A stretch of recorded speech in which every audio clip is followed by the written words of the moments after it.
का स्वदेशी उत्पादन 70 लाख टन बढ़ाने के लिए 6 उर्वरक संयंत्रों का उद्धार किया जा रहा है। FCIL के गोरखपुर, सिंदरी, तलचर और रामागुंडम संयंत्र, HFCL की बरौनी इकाई और BVFCL की नामरू फोर्थ। सोने पर सुहागा ये है कि देश में अब बनेगा सिर्फ नीम लेपित यूरिया, क्योंकि इससे होगा किसानों का फायदा ही फायदा। अनाज का उत्पादन 10% तक बढ़ेगा। बढ़ेगी 10 से 15% नाइट्रोजन क्षमता।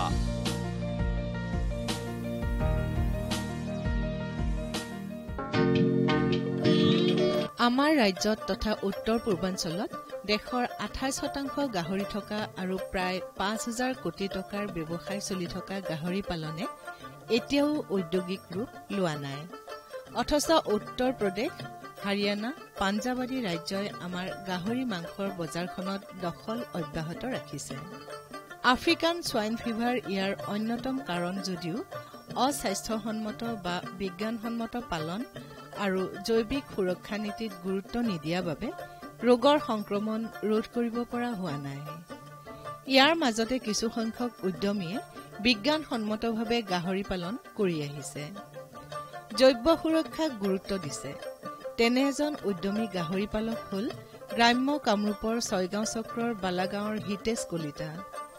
তেখেতে বহুদিনৰ পৰাই গাহৰি পালন কৰি আহিছে যদিও শেহতীয়াকৈ বৃহৎ আকাৰত আৰম্ভ কৰিছে। ৰাষ্ট্ৰীয় পশুধন অভিযানৰ অধীনত ৰাজ সাহায্যকৃত আঁচনিৰে পাঞ্জাব নেচনেল বেংকৰ বালাগাঁও শাখাৰ পৰা প্ৰায় 59 লাখ টকাৰ ঋণৰ অনুমোদন পাইছে। বৰ্তমান পামখনত সৰু ডাঙৰ 155টা গাহৰি আছে আৰু লগতে পালন কৰিছে মাছ। এই প্ৰসংগত হিতেশ কলিতাই আমাক এনেদৰে কয়। মই ইয়াতে ফাৰ্ম মোটামুটি 2010ৰ পৰা মই ফাৰ্ম ষ্টাৰ্ট কৰিছোঁ। ফাৰ্ম ষ্টাৰ্ট কৰি মই চলাই আছিলোঁ ফাৰ্ম। যেতিয়া লকডাউন পৰিল 2020ৰ পৰা, তেতিয়া লকডাউন পৰাত মই মানে বিক্ৰী কৰিব লগা গাহৰিবিলাক বহুত মানে বিক্ৰী কৰিব পৰা নাই। মোটামুটি 8 মাহ 10 মাহ মই পুহিব লগা হ'ল বেকাৰ। তাৰপিছত মানে ডাঙৰ ডাঙৰ গাহৰি মোটামুটি 40-45টা গাহৰি আছিলে। এই গাহৰিক মানে দানাৰ বাবদ ডেইলি 2,000-3,000 টকা লাগে, বহুত টকা ইনভেষ্ট কৰিব লগা হ'ল। মই তেনেকৈ বহুত টকা মানে ডাউন হৈ গ'লোঁ, মই লছ হৈ গ'লোঁ। তাৰ বাবদ মানে গাহৰিবিলাক মই কম দামতে বিক্ৰী কৰিব লগা হৈ গ'ল। হৈ যায় মানে ফাৰ্মটো ষ্টপ হৈ গ'ল মোৰ 2020ৰ পৰা। 20ৰ লাষ্টত মই ষ্টপ হৈ গ'ল ফাৰ্মটো, ষ্টাৰ্ট কৰিব পৰা নাছিলোঁ। এতিয়া গভমেণ্টৰ পৰা মই প্ৰপ'জেল এটা পাইছোঁ, লোন এটা পালোঁ, ডাঙৰ লোন। মই এইটো NLM-ৰ পৰা পাইছোঁ। লোনটো পাই এতিয়া মই উপকৃত হৈছোঁ। মই ডাঙৰকৈ ফাৰ্মখন আকৌ ষ্টাৰ্ট কৰিব পাৰিছোঁ। মই নথৈ সুখী হৈছোঁ ইয়াৰ পৰা। গভমেণ্ট মানে চৰকাৰক মই ধন্যবাদ জনাইছোঁ মোক এই লোন চোনৰ কাৰণে, বা আমাৰ পাঞ্জাব বেংকৰ ফালৰ পৰা মই যিখিনি সঁহাৰি পাইছোঁ, মানে ভেটেনাৰী ডক্টৰ আমাৰ হেমন্ত ডকা ছাৰৰ পৰা মই সঁহাৰি পাইছোঁ। গোটেইখিনি উৎসাহ পাই কিনে মই ফাৰ্মখন আকৌ ষ্টাৰ্ট কৰিছোঁ এতিয়া লগতে মই গোটেইখিনি চাফ চিকুণৰ পৰা মেইনটেইন কৰি বায়'চিকিউৰিটি গোটেইখিনি চবখিনি মেইনটেইন কৰোঁ। মানে 10 সপ্তাহত 2বাৰকৈ স্প্ৰে কৰোঁ গাহৰি ফাৰ্মখনত, আৰু গোটেই ধৰক ভেকচিন এইবিলাক মই মেইনটেইন কৰি আছোঁ মই নিজে।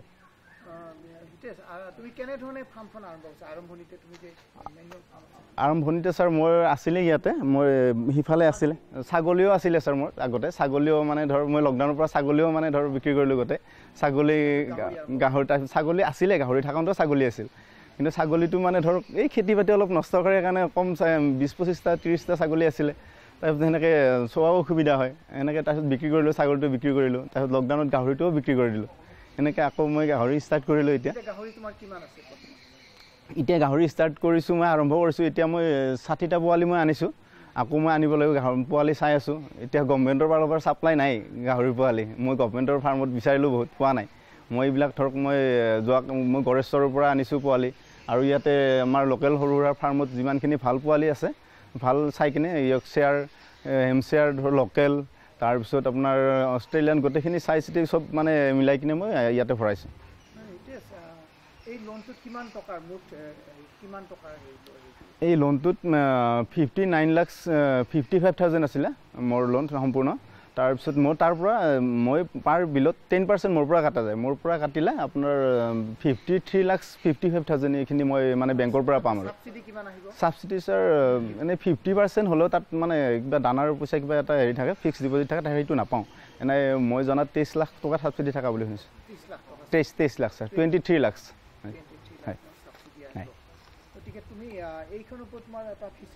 হয় ছাৰ ফিচাৰীটোত ছাৰ মই মাছ সিঁচিছোঁ মাছ এইটো হ'ল ফিচাৰীটো 3 বছৰ এইটো ফিচাৰীটো ছাৰ মোটামুটি 8 বিঘা হ'ব হয় ছাৰ তাত ছাৰ গোটেই চব মাছে দিছোঁ ৰৌ মিৰিকা বিকেট ভকুৱা তাৰপিছত চাইনিজ পুঠি এইবিলাক চব বহুত মাছ আছে বহুত ধৰণৰ লোকেল মাছো আছে বহু সংখ্যক লোকৰে অভিযোগ যে পশুপালন খণ্ডত ঋণ দিয়াৰ ক্ষেত্ৰত বেংকসমূহ আগ্ৰহী নহয় কিন্তু ইয়াৰ গুৰি বিচাৰ কৰিলে দেখা যায় যে ঋণ বিচৰা কিছু সংখ্যকৰ নথিপত্ৰত খেলিমেলি যাৰ বাবে কেন্দ্ৰীয় চৰকাৰ আৰু ৰাজ্য চৰকাৰৰ পশুপালন বিভাগৰ বিভিন্ন আঁচনিৰ ৰাজ সাহায্যৰ পৰা বঞ্চিত হৈ আছে তেনেদৰে নিয়মীয়া কিস্তি দিয়াটো অনিহা এনে বিভিন্ন কাৰণক উলাই কৰিব নোৱাৰি এনে বিভিন্ন কাৰণ আৰু কৃষি আৰু অন্যান্য খণ্ডৰ আঁচনিৰ সন্দৰ্ভত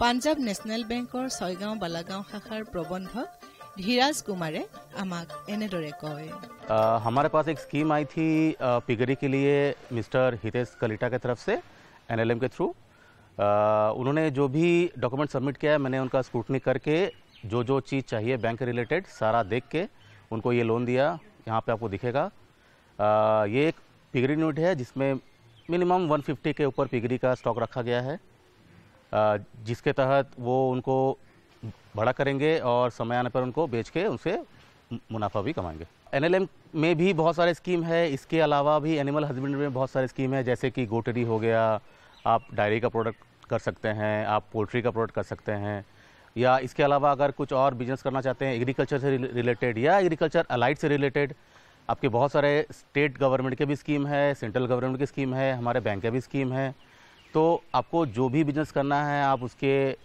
मैंने उस स्कीम में जाके देख सकते हैं उनके डॉक्यूमेंट्स आप देख सकते हैं कि क्या क्या चाहिए होगा और वो अप्लाई कर दीजिए आपका डेफिनेटली लोन प्रोसेस हो जाएगा एंटरप्रेन्योर सेलेक्ट करने का तो है बहुत सारा तरीका उनका बैकग्राउंड देखना पड़ता है वो जो जिस फील्ड में वो करना चाह रहे हैं उस फील्ड में उनके नॉलेज कितनी है उनको सपोर्ट किस किस चीज़ से मिल रहा है इसके तहत उनका पास रिकॉर्ड भी बहुत इंपॉर्टेंट करता है जैसे कि उन्होंने अगर पिछला कोई लोन ले रखा है अगर वो ठीक से नहीं चला है तो उनका सिविल स्कोर बहुत ख़राब होता है और अभी ज़्यादातर सिविल या कोई भी और स्कोर अभी बहुत मैंडेटरी हो गया है उस स्कोर को अच्छा करना अगर वो पिछला रिकॉर्ड अच्छा नहीं है तो वो एक बहुत बड़ा क्राइटेरिया होता है जिससे रोड रिजेक्ट होता है इसके अलावा बहुत जन मैंने यहाँ नोटिस किया है कि रूरल आदमी को केवाईसी के बारे में थोड़ा उतना सीरियसनेस नहीं है उनके आधार कार्ड में कुछ और नाम है वोटर आईडी में कुछ और नाम है या पैन कार्ड में कुछ अलग है तो ये ज़रूर सुनिश्चित करें कि जो भी केवाईसी आप जमा करें उनमें सारा चीज़ सेम हो ये नहीं कि नाम अलग फादर नेम अलग मिसमैच डेटा मिसमैच का बहुत बड़ा समस्या है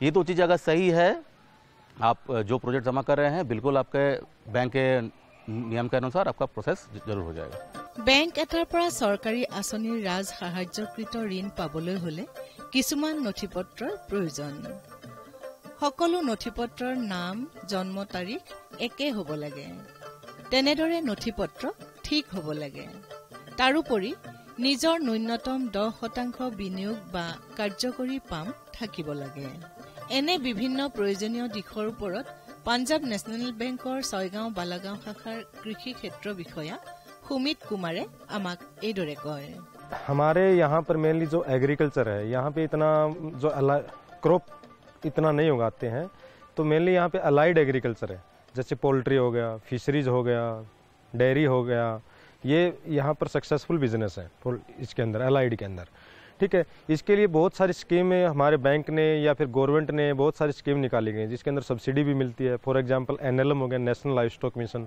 इसके अंदर आपको 50% सब्सिडी 50% तक सब्सिडी आपके लिए अवेलेबल है अगर आप सही से अगर कोई बिजनेस करना चाहते हो जैसे पोल्ट्री इसके अंदर डेयरी हो गया या फिर पिगरी हो गया गोटरी हो गया उसके अंदर आप कोई बिजनेस करना चाहते हो तो उसके अंदर आपको 50% सब्सिडी मिलेगा ऊपर से आपको ट्रेनिंग दी जाएगी इसके अंदर इसके अलावा भी अगर आप सही तरह से चलाते हो तो आप एक सक्सेसफुल बिजनेस आप एम्प्लॉयमेंट जनरेट भी कर सकते हो लोगों के लिए एक सक्सेसफुल बिजनेस भी बना सकते हो इसके अंदर मेनली हमें डॉक्यूमेंट क्या चाहिए एनएलएम के लिए चाहिए मैं पहले तो लैंड डिटेल जहाँ पर प्रोजेक्ट बनाएगा वो लैंड उसके नाम पे या फिर उसको लीज होना चाहिए सेकंड केवाईसी डिटेल ये सब तो होना ही चाहिए तीसरा प्रोजेक्ट रिपोर्ट होना चाहिए कि वो कैसे किस तरह से बनाएगा फोर्थ उसके अंदर कुछ मार्जिन मनी होता है कि 5% 10% जो मार्जिन मनी होता है वो फार्मर्स को खुद को प्रोवाइड देना पड़ता है, उसके अकॉर्डिंग लोन उसका सैंक्शन हो जाता है। ठीक है, इसके लिए उनको थोड़ा एक्सपीरियंस भी, हम मतलब एज ए बैंकर हम क्या देखते हैं कि वो उसके पास थोड़ा एक्सपीरियंस है या नहीं है। अगर उसको कोई गोटरी करना चाहता है, पिगरी करना चाहता है, अगर उसके पास कुछ एक्सपीरियंस है तो हम सोचते हैं कि हाँ ये आगे चला लेगा अपनी यूनिट। उसके बाद हम ये देखते हैं कि ये मार्केट अवेलेबिलिटी है या नहीं, कहाँ पर वो सेल करेगा, कहाँ पर उसका कहाँ से वो परचेज करेगा पिगरी के लिए, ये सब देखते हैं। ठीक है, और कस्टमर की तरफ से क्या होना चाहिए कि उसका सिविल स्कोर सही होना चाहिए, उसके जो डॉक्यूमेंट हैं उनके अंदर दिक्कत नहीं होनी चाहिए, pan card, Aadhaar card, voter card, name, date of birth सब कुछ सही होना चाहिए उनके अंदर। और फार्मर्स मेनली क्या करता है, वो छोटे छोटे लोन ले लेता है 15,000 20,000 रुपये का, वो लेकिन वो लोन वापस चुकाता नहीं हो, ठीक, टाइमली पेमेंट करता नहीं, उसकी वजह से सिविल स्कोर उसका ख़राब हो जाता है, तो बैंक उसको फाइनेंस नहीं देगा फिर। तो ये NLM स्कीम है। इसके अलावा PMEGP है, प्रधानमंत्री एम्प्लॉयमेंट जनरेशन प्रोग्राम, इसके अंदर आपको 35% तक सब्सिडी मिलती है। इसके अंदर भी आप गोटरी, पिगरी, ये फिशरीज सब कुछ आप इसके अंदर भी अप्लाई कर सकते हो। सेम स्कीम है लाइक NLM, लेकिन इसके अंदर आपको 35% सब्सिडी मिलेगा और NLM के अंदर 50% सब्सिडी मिलेगा। इसके अंदर भी वही डॉक्यूमेंट चाहिए हमें, लैंड डिटेल होना चाहिए फार्मर्स का, उसका सिविल स्कोर, KYC कोई सब कुछ अप टू डेट होना चाहिए। इसके अलावा CM फ्लैगशिप प्रोग्राम भी है, चीफ मिनिस्टर फ्लैगशिप, इसके अंदर भी आपको सब्सिडी 35% तक सब्सिडी अप्रोक्स इतना मिलता है, इसका नॉलेज नहीं है मुझे इतना। तो इसके अंदर KCC हो गया, KCC सबसे अच्छा लोन है, लेकिन यहाँ लोगों को चलाना नहीं आता। KCC पर इंटरेस्ट रेट 4% तक इंटरेस्ट रेट है, लेकिन जितने भी हमारे आसपास की मेरी 6 ब्रांचेज है, जितनी ब्रांचेज है सबके अंदर मैक्सिमम KCC खराब है इनके, कभी इन्होंने चलाया नहीं, KCC वापस पेमेंट किया नहीं। इसकी वजह से बैंक, जैसे एज ए बैंकर हम ये झिझकते हैं कि इनको KCC देना चाहिए नहीं देना चाहिए, क्योंकि वो पैसा खराब बैंक के पास वापस आता नहीं है। ठीक है, 4% इंटरेस्ट रेट में आपको कहीं कोई लोन नहीं मिलेगा। ठीक है, हम एज ए बैंकर हमें भी 6% 7% से नीचे लोन नहीं, इससे नीचे लोन नहीं मिलता, लेकिन फार्मर्स को गवर्नमेंट 4% पे लोन प्रोवाइड करती है। लेकिन यहाँ पर लोगों को अवेयरनेस नहीं है कि उस लोन को कैसे यूटिलाइज किया जाए, कैसे उसकी पेमेंट की जाए वापस, उनको करना नहीं आता। साल के अंदर एक बार पेमेंट करने से आपको सब्सिडी मिलता है, इसके अंदर इंटरेस्ट सबवेंशन भी मिलता है। तो ये सारे प्रपोजल है। इसके अलावा एक प्रपोजल है PMFME, फूड प्रोसेसिंग का, ये इसके अंदर भी आपको 35% तक सब्सिडी मिलती है। एक AIF एग्रीकल्चर इंफ्रास्ट्रक्चर फंड, ये स्कीम है, इसके अंदर आपको 3% इंटरेस्ट सबवेंशन मिलता है। आप PMEGP में अप्लाई करते हो, AIF में अप्लाई करते हो, आपको 3% इंटरेस्ट सबवेंशन भी मिलेगा, आपको सब्सिडी मिलती है, इंटरेस्ट सबवेंशन भी मिलता है। तो ये बहुत सारी स्कीम है जिनसे फार्मर्स की इनकम भी डबल हो सकती है। इससे फार्मर्स का मतलब जो एज ए लिविंग स्टैंडर्ड है वो इम्प्रूव हो सकता है, अगर फार्मर्स चाहे तो सही से इसका इस्तेमाल करना चाहे। लेकिन मोस्ट ऑफ फार्मर्स की एक दिक्कत रहती है, वो किसी के बहकावे में आके आते हैं कि आप सब्सिडी लो ना, सब्सिडी वो खा के निकल जाएंगे, लेकिन ऐसा नहीं है। अब गवर्नमेंट भी अवेयर है, बैंकर भी अवेयर हैं, और फार्मर्स को भी अवेयर होना पड़ेगा। गाहरी पाমৰ বাবে ক্লাছিকেল সোয়াইন ফিভাৰ আৰু আফ্ৰিকান সোয়াইন ফিভাৰ অতি সংক্ৰামক ৰোগ। CSFৰ প্ৰতিৰোধী প্ৰতিষেধক চিটা আছে, কিন্তু আফ্ৰিকান সোয়াইন ফিভাৰৰ নাই। সেয়ে গাহৰি পালকে জৈৱ সুৰক্ষাৰ নীতিত গুৰুত্ব দিব লাগে, বিশেষকৈ ফুড বাথ, হুইল বাথৰ ব্যৱস্থা, নিয়মীয়া এন্টিসেপ্টিক স্প্ৰে, বাহিৰা লোকৰ প্ৰৱেশ নিষেধ, নিৰ্দিষ্ট বুট জোতা, সাজ পোছাক ব্যৱহাৰ ইত্যাদি। এনে বিভিন্ন দিশৰ ওপৰত ছয়গাঁৱৰ খণ্ড পশু চিকিৎসা বিষয়া ডাক্তৰ অঞ্জন গোস্বামীয়ে আমাক এনেদৰে কয়। পিগ ফাৰ্মিং আচলতে খুবেই মানে লাভদায়ক ব্যৱসায়, কিন্তু লাষ্ট আজি 2 বছৰমান আগৰ পৰা যেতিয়াৰ পৰা আমাৰ আফ্ৰিকান সোয়াইন ফিভাৰে ইয়াতে দেখা দিলে, তাৰ পিছৰ পৰা কিন্তু আমাৰ কিছুমান মানে ফাৰ্ম মানে হঠাৎকে বন্ধ কৰি দিবলগীয়া অৱস্থালৈকে হৈ গ'ল। আৰু সেই আমাৰ অতিকে দুখৰ বিষয় যে আফ্ৰিকান সোয়াইন ফিভাৰৰ কোনো ডাইৰেক্ট তাৰমানে একো ট্ৰিটমেণ্ট হিচাপত নাথাকে। তাক মানে আমি এটাই ট্ৰিটমেণ্ট হয়, তাক কালিং বুলি কোৱা হয়, যিটো তাৰমানে তাহাঁতক পেইনলেছলি মানে মাৰি পেলোৱা হয় গোটেই ফ্লকটোকে। আদাৰৱাইজ তাৰমানে এইটো ইমানেই সংক্ৰমণ কৰিব পাৰে যে বেলেগ ফ্লকবিলাক গোটেইখিনি জীৱ জন্তুকে তাৰমানে আৰু তেওঁৰ ফাৰ্মখনটো যাবই, তাৰ লগতে ওচৰ পাজৰৰ আমি এটা তেনেকুৱা ধৰণে এপিচেণ্টাৰ বুলি কওঁ, য'ত দেখা দিয়ে তাৰ এটা 100 মিটাৰ দূৰত্বত এটা 1 কিলোমিটাৰ দূৰত্বলৈকে যিমানখিনি ফাৰ্ম থকা যায় সেই গোটেইখিনিক তাৰমানে আমি বায়'ছিকিউৰিটি পাৰপাছত তাৰমানে সেই এনিমেলখিনি গোটেইখিনিক কাল কৰি দিব লাগে। কাল কৰাৰ কাৰণে গতিকে যদিও বা গভৰ্ণমেণ্টে তেখেতসকলক বিভিন্ন ধৰণে ছাপৰ্ট দিয়ে, তথাপিও এখন যেতিয়া মানুহ এজনৰ বহুত আশা লৈ পেলাই এখন ফাৰ্ম কৰে, গতিকে সেই ফাৰ্মখনে যেতিয়া তেনেকৈ ধৰণৰ এটা পৰিস্থিতিৰ সন্মুখীন হয় যথেষ্টখিনি দুখৰ পৰিৱেশ এটা সৃষ্টি হৈ যায় আৰু গোটেইখিনি এনিমেল মাৰি দিয়াটো মানে খুবেই কষ্টকৰ হয় বা হৃদয় বিদাৰকে হয়। তো এতিয়া সেইখিনি বস্তুৰ পৰা আমি কি ধৰণে পৰিত্ৰাণ পাব পাৰোঁ, ইয়াৰ কাৰণে আমি কিছুমান বস্তু মেইনটেইন কৰিব লাগিব। এতিয়া আমাৰ যিহেতু এইটোৰ ডাইৰেক্ট কোনো ভেকচিন আজিৰ ডেটলৈকে আমাৰ উপলব্ধ হোৱা নাই, তো সেয়েহে আমি সেই জন্তুখিনিক কি ধৰণে আমি তাহাঁতক বিভিন্ন ধৰণৰ বেমাৰ আজাৰৰ পৰা মুক্ত কৰি ৰাখিব পাৰোঁ, বিশেষকৈ African swine fever. African swine ফিভাৰটো দেখা গৈছে যে ই আমাৰ ধৰক আমাৰ বিভিন্ন ধৰণৰ মানুহ বা যিখিনি ফাৰ্মত আপোনাৰ মানুহ থাকে তেওঁলোকেই কোনোবা ধৰক বজাৰত গ'ল, বজাৰত গৈ পেলাই কিবা গাহৰি বজাৰ এখনতে গ'ল, তাতে যদি কিবা কাৰণত বা এখন বেলেগ ফাৰ্মত সেই আৱিৰ্ভাৱ হৈছে সেই বেমাৰটো, তাৰপিছত সেইখনৰ পৰা আহি পেলাই যদি নিজৰ ফাৰ্মখনত পটককৈ সোমাই দিলে, তেতিয়াহ'লে তেওঁ যদি সেই তেওঁৰ যিখিনি কাপোৰ কানি পিন্ধি আহিছিলে সেই কাপোৰ কানিখিনিৰ সৈতে যদি চেঞ্জ নকৰাকৈ সেই ফাৰ্মখনত সোমাই গ'ল, তেতিয়াহ'লে তেওঁৱে সেই বেমাৰটো তাৰমানে ইয়ালৈ সংক্ৰামিত কৰিব পাৰে। তো তেওঁ কেৰিয়াৰ বুলি ক'ব পাৰোঁ আমি। গতিকে সেইটোৱে অতিকে ভয় লগা কথা। সেইকাৰণে আমি আজিকালি যিখিনি মানুহক পাইছোঁ, যিখিনি আমাৰ NNMৰ আণ্ডাৰতো কিছুমান ট্ৰেইনিঙত তেনেকৈ কৰা হৈছে বা আফ্ৰিকান সোৱাইন ফিভাৰৰ এৱেৰনেছ কেম্প কিছুমান আমাৰ ডিপাৰ্টমেণ্টৰ ফালৰ পৰা জেগাই জেগাই সময়ে সময়ে কৰি থকা হৈছে। তাত এইটো কথা কোৱা হৈছে বায়'ছিকিউৰিটি, মানে বায়'ছিকিউৰিটি মানে যাতে আপোনাৰ ফাৰ্মখনত চাৰিওফালে এনেকুৱা ধৰণে প্ৰটেক্ট কৰিব পাৰে যে সেই জাৰ্মখিনি যিকোনো ধৰণৰ জাৰ্মছ তাৰমানে আফ্ৰিকান সোৱাইন ফিভাৰ বা অন্য বেমাৰো হয়, গতিকে সেইখিনি যাতে আহিব নোৱাৰে। তাৰ কাৰণে আমি কিছুমান সময়ে সময়ে ছডিয়াম হাইপক্সি ক্লৰাইডৰ স্প্ৰে কিছুমান তাৰমানে গোটেই ফাৰ্মখনত সপ্তাহত এবাৰমানকৈ স্প্ৰে কৰিব দিয়া হয়।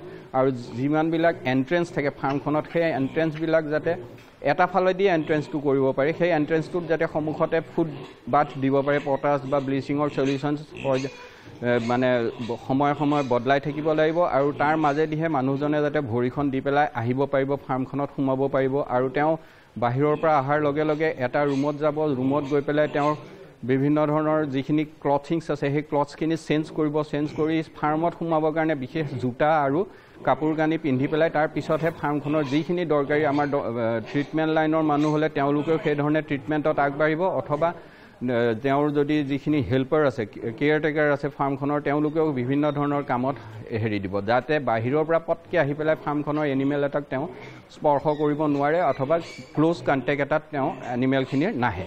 তো এই এটা সাংঘাতিক বায়'ছিকিউৰিটিটোৱে একমাত্ৰ উপায়, যিটোৰ ওপৰতে অলৰেডি কিছুমান আমাৰ ইয়াতে আমাক ডিপাৰ্টমেণ্টৰ ফালৰ পৰা ৱৰ্ল্ড বেংকৰ ফালৰ পৰা মানুহ আহি ট্ৰেইনিং কিছু দিছিলে। তাতে সকলোৱে এইটোৱে কৰিছে যে বেমাৰটো দেখা দিলে কালিং আৰু নালাগিবৰ কাৰণে বায়'ছিকিউৰিটি হ'ল একমাত্ৰ উপায়, যিটোৰ তাত বাহিৰে আৰু উপায় নাই। পশুপালন খণ্ডৰ সম্ভাৱনা ছয়গাঁও চক্ৰত দেখা যায়। বহু সংখ্যক লোকে গাই গৰু পালন কৰাৰ উপৰিও কিছু সংখ্যকে গাহৰি আৰু আন সংখ্যকে কণ্ট্ৰেক্ট ফাৰ্মিঙৰ অধীনত ব্ৰইলাৰ পালন কৰি লাভৱান হৈছে। প্ৰয়োজন মাথোন এখন সুষম বজাৰ। গাহৰি পালক ফুলেন দাস, ব্ৰইলাৰ পালক ধৰ্মকান্ত ৰাভাই তেখেতসকলৰ উদ্যমিতাৰ প্ৰসংগত এনেদৰে কয়। আপুনি কেতিয়াৰ পৰা ব্ৰইলাৰ ফাৰ্ম পালন কৰি আছে? ছাৰ, মই 2008 চনৰ পৰা আৰম্ভ কৰিছোঁ। মই প্ৰথম অৱস্থাতে মানে 5000 কৰিছিলোঁ, ইণ্ডিকেশ্যন কৰিছিলোঁ যেনিবা। এতিয়া তাৰ পৰা মানে কৰি কৰি এতিয়া 4,000-7,000 কৰিছোঁ আৰু বৰ্তমান। হয়। আপুনি 4,000 কিমান দিনৰ গেপ আপুনি ৰাখে এটা বেটছৰ পৰা এটা গেপ? এটা কেপচালৈকে 2 মাহ হয় আৰু মানে পোহাৰ পৰা মানে নেক্সট মহলৈকে 2 মাহ হয় আৰু মানে বছৰত মানে 6টা বেচ হৈ যায়। 6টা বেচ হয়। গতিকে আপোনাৰ এই যিটো বেচ আপুনি ইয়াতে আপুনি নিজাকে পোহা আৰু ইণ্টিগ্ৰেশ্যনত বা কণ্ট্ৰেক্ট ফাৰ্মিঙত পোৱা, ইয়াৰ পাৰ্থক্যটো কি পায়? ইণ্ডিকেশ্যনত পঢ়িলে ছাৰ ৰিক্সি কম হয়, মানে সিহঁতে গোটেইখিনি ৰিক্স লয়। কি কি দিয়ে সিহঁতে? দানা, পোৱালি, মেডিচিন গোটেইখিনি সিহঁতে হয়। মানে এই যিখিনি মানে পলি থাকে সেইখিনি মানে চেলৰ কাৰণে সিহঁতে কৰে। হয়। আপোনাৰ পৰা কি কি আপুনি বহন কৰিব লাগে? মই এই ফচিটো এই কৰিব লাগে আৰু চূণ যিবিলাক মই মানে ফাৰ্মখনৰ ক্লিন কৰাৰ কাৰণে আৰু যিখিনি সামগ্ৰী লাগে চূণ ব্লিচিং পাউডাৰ আৰু ফাৰ্মলিন P904 এইবিলাক কৰি মানে ক্লিন কৰি লওঁ আগে হয় হয় ঘৰটো হয় এদিনীয়া পোৱালি দিয়া হয় হয় সেইমতে দানাও দিয়া মোৰ গাহৰি আছে মাইকী আছে 8জনী আৰু মতা এজনী আছে আৰু আপোনাৰ খাচী আছে এটা আৰু পোৱালি এটাই দিছে পোৱালি মানে আপোনাৰ 7টা পোৱালি দিছে আপুনি পোৱালি হিচাপত বিক্ৰী কৰে নে আপুনি ফেটেনাৰ হিচাপত না মই পোৱালিয়ে বিক্ৰী কৰোঁ পোৱালি কিমানকৈ বিক্ৰী কৰে পোৱালি আপোনাৰ এই বছৰটো মাৰ্কেট ডাউন আছে অলপ মানে 30 পৰা 32 এনেকুৱা মানে 3,3200 টকা এনেকুৱা মানে এইটো আপোনাৰ 45 দিন 50 দিন আপোনাৰ এই গাহৰি পোৱালি ক'ত বিক্ৰী কৰে আমাৰ থলুৱাভাৱে বিক্ৰী হয় নে বাহিৰত হয় আমাৰ ইয়াতে ছয়গাং মাৰ্কেট আছে বকত আছে আৰু ইফালে মই তাৰমানে ছাপ্লাই কৰোঁ মোৰ আপোনাৰ মানে কাৰ্বি আংলং ছাপ্লাই যায় ইফালে আপোনাৰ ত্ৰিপুৰা যায় হয় মানে হয় মই মানে মাৰ্কেটৰ পৰা সংগ্ৰহ কৰোঁ তাৰপিছত গাঁৱৰ পৰা ঘূৰি পেলাই মানে পিগাৰী ফাৰ্মবিলাকৰ পৰা কালেকশ্যন কৰি পেলাই মই এনেকৈ ছাপ্লাই কৰোঁ এটা খণ্ড বা অঞ্চলৰ পশুপালন খণ্ডৰ বিকাশ বা উন্নয়নৰ ক্ষেত্ৰত স্থানীয় পশু চিকিৎসা বিষয়াৰ ভূমিকা বা সমন্বয়ৰক্ষী বাৰুকৈয়ে নিৰ্ভৰ কৰে ছয়গাঁও চক্ৰৰ পশুপালন খণ্ডৰ বিকাশৰ ক্ষেত্ৰত পশুপালন বিভাগে লোৱা আঁচনিৰ সুফল প্ৰয়োগে আশাৰ সঞ্চাৰ কৰিছে এই প্ৰসংগত ছয়গাঁও ৰাজ্যিক পশু চিকিৎসালয়ৰ পশু চিকিৎসা বিষয়া ডাক্তৰ হেমন্ত কুমাৰ ডেকাই এনেদৰে কয় কিছুমান যথেষ্ট শিক্ষিত ল'ৰা আগবাঢ়ি আহিছে তেখেতসকলক বেংকৰ লগত লিংকেজ কৰি দিয়াটো কিছু কৰিছোঁ মই বিশেষকৈ আমাৰ KCC ইন এনিমেল হাজবেণ্ডাৰী এটা আঁচনি আছে 2 নম্বৰ আছে আপোনাৰ PMEGP আছে 3 নম্বৰ আছে আপোনাৰ মুখ্যমন্ত্ৰীৰ CM স্পেচিয়েল স্কিম 4 নম্বৰ আছে আপোনাৰ নেশ্যনেল লাইফ ষ্টক মিছনৰ অধীনত যথেষ্ট সংখ্যক শিক্ষিত ডেকা যুৱতী আগবাঢ়ি আহিছে এই ক্ষেত্ৰত আৰু মোৰ ফালৰ পৰা যিমানখিনি পাৰোঁ বেংকৰ লগত লিংকেজটো কৰাই দিছোঁ আৰু তাৰ ফলস্বৰূপে আমাৰ বহুত নতুন নতুন এণ্টাৰপ্ৰিনাৰশ্বিপ গঢ়ি উঠিছে এই ক্ষেত্ৰত আমাৰ Punjab National Bank Balagaon Jammuguri branch State Bank of India Gumi branch আদি যথেষ্ট সহযোগিতা আগবঢ়াইছে আৰু সেই ফালৰ পৰা যথেষ্ট আমাৰ নতুন নতুন এণ্টাৰপ্ৰিনাৰশ্বিপ গঢ়ি উঠিছে আৰু এইটো এটা আমাৰ যুৱক চামৰ এটা আত্ম যিটো সংস্থাপনৰ কাৰণে বাট মুকলি হৈছে এই অঞ্চলটোত বিশেষকৈ piggery dairy and poultry and goatery farm যথেষ্টখিনি আগবাঢ়িছে ইয়াৰ কিছুমান আমি ইয়াত অলপ প্লাছ পইণ্ট হ'ল কি ইয়াত ছয়গাঁৱৰ আশে পাশে যথেষ্ট ইণ্ডাষ্ট্ৰি গঢ়ি উঠিছে এগ্ৰি বেষ্ট আৰু সেই ইণ্ডাষ্ট্ৰিবিলাকৰ যিবিলাক বাই প্ৰডাক্ট সেই প্ৰডাক্টবিলাক আমাৰ কৃষকসকলে এনিমেল ফুড হিচাপে ব্যৱহাৰ কৰি আহিছে তাৰোপৰি আমাৰ ইয়াত যিটো পিগাৰী যিবিলাক পিগলেটছ প্ৰডাকশ্যন হয় সেই পিগলেটছবোৰ আমাৰ ওচৰৰে আমাৰ মেঘালয় ত্ৰিপুৰা ইয়াৰ পৰা আপোনাৰ যোগান ধৰা হয় গতিকে যথেষ্ট ইয়াত স্কোপ আছে মাৰ্কেটিং স্কোপ আছে ইন কেছ অফ পিগাৰী ডেইৰী ক্ষেত্ৰত কি হয় আমাৰ যথেষ্ট ইয়াত গাখীৰ উৎপাদন হয় কিন্তু এটা সমস্যা আছে কি হয় যিটো প্ৰডাকশ্যন কষ্ট সেই হিচাপত ডেইৰী ফাৰ্মাৰবিলাকে প্ৰকৃত মূল্য নাপায় গতিকে আমি এটা নতুনকৈ চিন্তা চৰ্চা কৰিছোঁ DCS ডেভেলপমেণ্ট DCS গঠন কৰাৰ কাৰণে লগতে গোটেই ডেইৰী ছেক্টৰটো যাতে আমি অৰ্গেনাইজ কৰিব পাৰোঁ আৰু গাখীৰটো যাতে আমি প্ৰচেছিঙলৈ লৈ গৈ বা আপোনাৰ যিটো প্ৰডাক্টছলৈ ৰূপান্তৰ কৰি যাতে কৃষকসকলে প্ৰকৃত লাভ হ'ব পাৰে তাৰ কাৰণে আমি চেষ্টা এটা কৰি আছোঁ 3 নম্বৰতে আমাৰ যিটো ব্ৰইলাৰ ফাৰ্মিংটোত ইয়াত যথেষ্ট স্কোপ আছে যদিও তেওঁলোক ইণ্টিগ্ৰেশ্যন তথাপিতো আমাৰ বিভাগৰ ফালৰ পৰা ভেকচিনেশ্যন মেডিচিনখিনি আমি যিমান পাৰোঁ সিমান সহায় সহযোগ কৰোঁ আৰু তেখেতসকলৰ ব্ৰইলাৰ ফাৰ্মিঙত যিটো আপোনাৰ মানে যিটো প্ৰফিটেবল ভালে প্ৰফিটেবল আৰু দে আৰ আৰ্নিং এ গুড চাম অফ এমাউণ্ট পাৰ মান্থ বা এনুৱেলি তাৰোপৰি নতুনকৈ আৰম্ভ হৈছে ছাগলী গোট ফাৰ্মটো আপোনাৰ এনেকুৱা হৈছে আপোনাৰ যিহেতু গোট ফাৰ্মত আপোনাৰ ৰেকাৰিং খৰচাটো কম সেইকাৰণে গোট ফাৰ্মৰ কাৰণে বহুত ল'ৰা ছোৱালী আগবাঢ়ি আহিছে তাৰোপৰি আমাৰ নেশ্যনেল লাইফ ষ্টক মিছনৰ ফালৰ পৰা আমাৰ ইয়াত কিছুমান ডাঙৰ ফাৰ্ম গঢ়ি উঠিছে তেখেতসকলৰ নেশ্যনেল লাইফ ষ্টক মিছনত অৰ্থ সাহায্যত বেংকৰ আপোনাৰ ফাইনেন্সত কিছুমান ডাঙৰ ফাৰ্ম গঢ়ি উঠিছে গোটাৰী ফাৰ্ম হৈছে আৰু কিছুমান আপোনাৰ ডেইৰী গোটাৰী ফাৰ্ম হৈছে আৰু আপোনাৰ পিগাৰী ফাৰ্ম গঢ়ি উঠিছে they are specifically producing well and healthy kids and piglets যিবিলাক নতুন দুখীয়া বা কিছুমান সৰু ফাৰ্মাৰ যিটো তেওঁলোকৰ পৰা প্ৰচেছ কৰি বৰ্তমান তেওঁলোকে ফাৰ্মিঙৰ কাৰণে আগবাঢ়ি আহিছে। বিজ্ঞানসন্মত পশুপালনে উৎপাদন বৃদ্ধি কৰাৰ লগতে পশুপালকক আৰ্থিক নিৰাপত্তাও দিয়ে।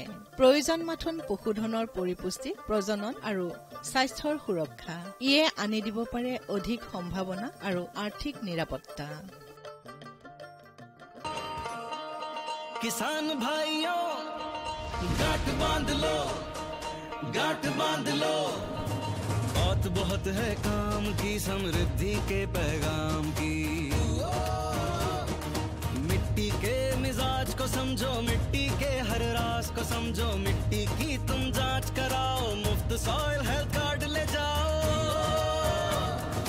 कभी मुनासिब बीज लगाओ, सही किस्म की खाद ले आओ, जितनी जरूरी उतनी डालो, सही मात्रा खुद पहचानो, इसको अपना मंत्र बना लो, मिट्टी की सेहत तो जानो। बात बहुत है काम की, कम लागत अधिक वरदान की, किसान भाइयों गांठ बांध लो। आज ही मिट्टी की जांच कराएं, राज्य सरकार के कृषि अधिकारी से संपर्क करें और मुफ्त में सॉइल हेल्थ कार्ड पाएं। कृषि और किसान कल्याण मंत्रालय द्वारा किसान हित में जारी।